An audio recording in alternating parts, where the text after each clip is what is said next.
Lumbar, sorry. Thoracolumbar and disc desiccation L4, L5, mild degenerative disc disease T2, T3, T3, T4. Thoracic dextroscoliosis. Kaya pala eh. Straightening of the normal lumbar lordosis likely form muscle spasm. Multi-level disc bulge with varying degrees of spinal canal and neural foraminal stenosis as described. Ngayon, siyempre, pag meron kayong tinatawag na dextroscoliosis, automatic, meron compression. Natamaan kayo ngayon dito sa thoracolumbar. Ano ibig sabihin ng thoracolumbar? Thoracic lumbar. Ibig sabihin nasa middle. Naghati. Kasi mayroong tinatawag na dextroscoliosis dito lang sa thoracic part. So yun naman, thoracolumbar. Okay. Meron din kayong disc disease sa T2, T3, T4. Ano ibig sabihin ng disc disease? Ang disc disease, may sugat yung disc nyo. Dito yun. T2, T3, T4. Yan. Meron na siyang opera? May opera ba kayo? Wala po. Okay. Ano yung sabi nyo? Ano yung narinig ko? Meron kayong meron siya? Ano sabi nyo kanina? Hindi po yun. Inulit ko yan. Sabi ko, disc disease. May chips po, yung parang may nakita kami parang chips na gumana. Chips? Ay, parang may ano ba yun? Parang sa masa, ay bone niya, may, ano ba yung sinabi ng doktor? Kasi Ito, yan. Itong ganito, ayan, makikita nyo, para may bumubukol. Ayan, yan yung pagkapirat ng disc. Cross-section view. Ayan, yung mga yan, Ayan. Ang titignan ko rito, ayan, nakita ko na yung lateral, cross-section. Ayan pa, desiccation, sa gilid. Ayan, base naman doon, nakalagay naman doon, Wala yung pare-pares lang yun. Ayun. Wala yung anterior view. Anterior and posterior view. Ito. Sorry. Ayan, Ito yung anterior view. Tignan mo yung nag-S. Ayan, Choink. Diba? Ayan. Thoracolumbar dextroscoliosis. Pero sir, healthy pa yung mo, sir. Huwag kang mag-alala. Healthy pa yung disc mo. Healthy pa yung mga vertebrae mo. Ayan po yung pain. September lang dyan daw po. Ayan, inis na kayo. Sa compression po kasi, what I mean na healthy pa yung mo, hindi pa siya totally Meron kasi ako nakikitang talagang side na, konting-kunti na lang yung sa'yo. Pero, So far, diba, kita mo naman visible pa Visible pa, nakikita mo pa yung mga patlang.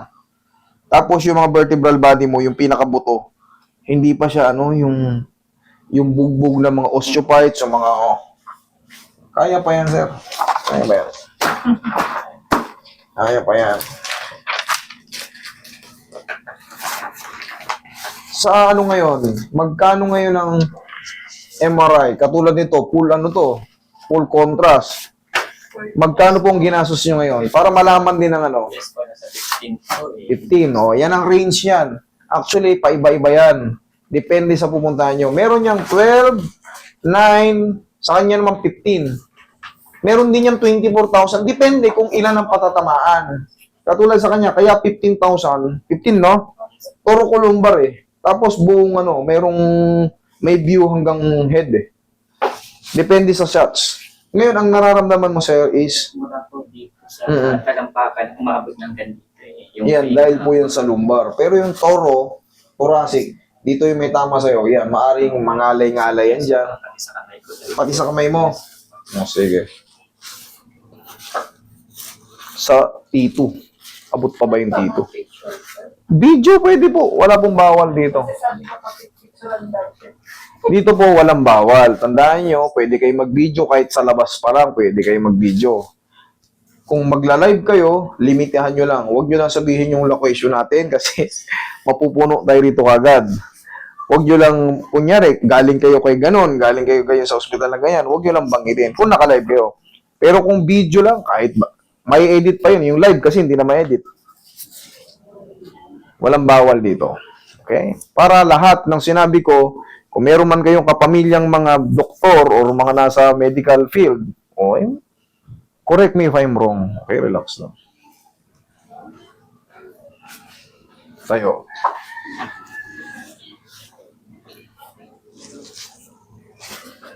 Relax lang. Higa kang patagilid.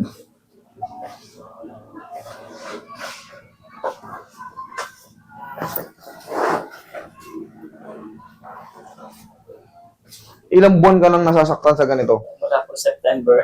September, October, November. Last year, tama? Yes po.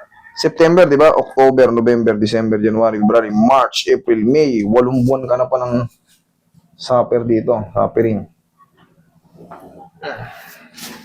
Another side.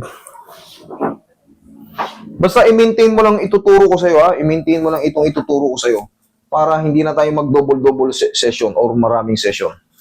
Relax lang. Okay, dapa. May tuturo ko sa'yo.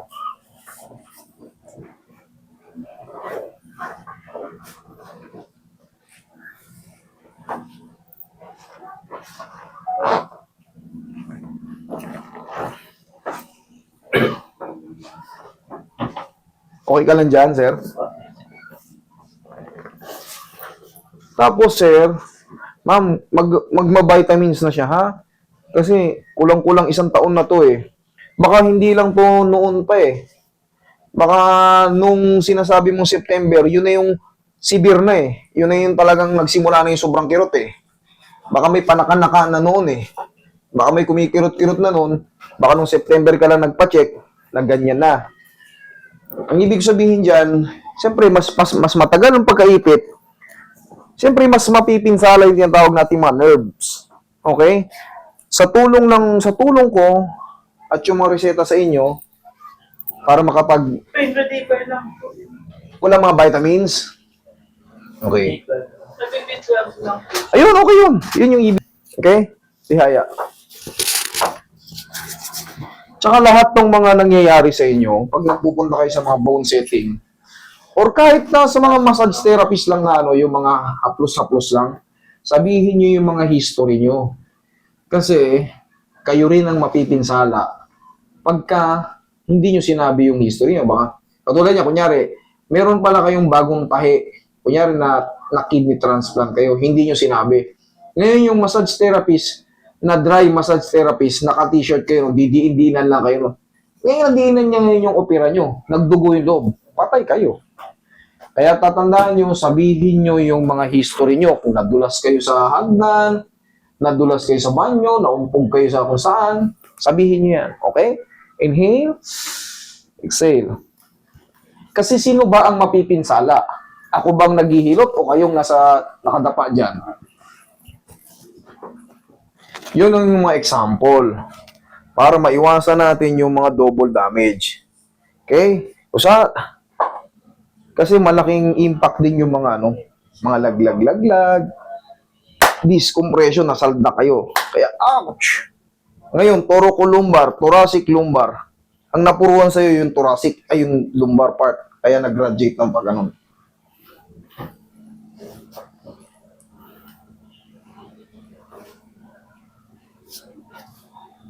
Sakit? Hindi. Yan. Yan. Okay, good. Kasi pagka may nakaipit sa balakang mo, pag kinumpres mo to, sasakit Saan yan. may masakit sa'yo yan? Okay. Pero wala. Pero wala. Hindi wala. Hindi wala. Mas maganda kung wala. Yung sa lang na may isa. Kasi nagtin po ba ako sa sciatica? Long Dapat karoon ako ng sciatica. Tandaan nyo, pag may lower back kayo, ang tawag dyan sciatica. Para hindi kayo maligaw, pag meron kayong lumbar problem, consider as sciatica. Ano ba yung sciatica? Sciatic refers to sciatic nerve. Ang tawag dyan, sciatic nerve.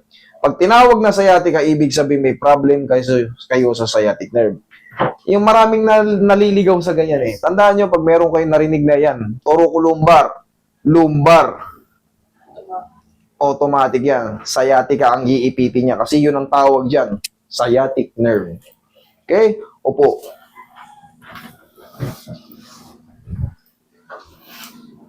Yung iba naman nalilito sa pagbabasa. Saskastica, sciatica. sciatic nerve. Yan po yan. Pero paano yan masusolusyonan? Yung tinuturo ko sa inyo, hindi mahaba yun, hindi nakakalito yun, kailangan lang tugma ang pagkaka-exercise nyo. Kasi maraming hindi marunong nito eh. Yung iba nakikita nyo na gumagano na isasabay. Hindi eh, no? Tayo. Parang tutuhurin mo yung noo mo. Lakasan mo konti. Yun, kabila. Yan. Pagising mo pa lang sa umaga, ganyan lang. Okay, upo ka. O, obserbahan mo ngayon kung may naiipit, tapos bigla kang tayo, tignan mo ngayon kung ano yung changes sa balakang mo. Biglang tayo, tignan mo. Lakad, do. Ngayon, obserbahan mo ngayon kung ano nangyari sa balakang mo ngayon. Kung mas lalong sumakit, mas gumaan, or nawala. Mas okay po. Okay. Wala siya. O, sabi ko sa'yo, ganun lang eh. Sir, upo ka ulit. Ulitin ko lang, para marami kayong magkakapareho na kaso eh. Para pag napanood nyo to, sabi ko nga, pag nagpa-align kayo, madalas kong ini-explain yung ganyan, example, ipiting ko to ng 8 buwan, ipiting ko to ng plies. Siyempre, pag napakawalan yan, giginawa pero may trauma. Doon na papasok yung mga reseta ni Doc. Kung meron pa kayong gamot na naiwan, ngayon yan makakatulong kasi may adjustment na. Kasi kahit anong gamot, inom mo ng gamot kung talagang nakaipit yung sciatic nerve, hindi yan magre-regenerate or hindi yan mawawala ang sakit. Kailangan yun, maalis ko yung pagkaipit ng vertebral body o yung tinatawag na mga facet joint. Connected po yun, yung vertebral body tsaka yung facet joint. Sa dugtungan, yung tawag doon yung maliliit na joint, facet joint. Yun yung binabalik natin. So ngayon, para makarecover siya na mabilis, kayo yung mga nireseta sa inyo ni Doc. Magtutulungan kami. Okay? Salamat po. Thank you po.